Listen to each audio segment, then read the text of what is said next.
حياكم الله.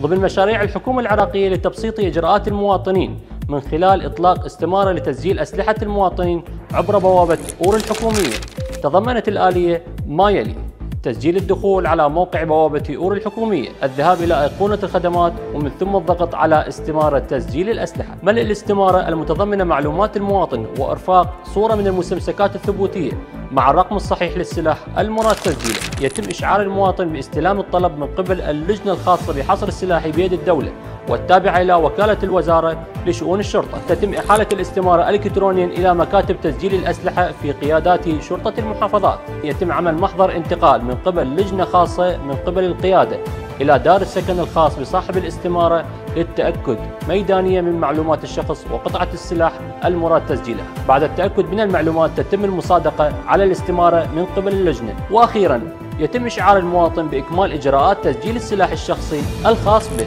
في أمان الله.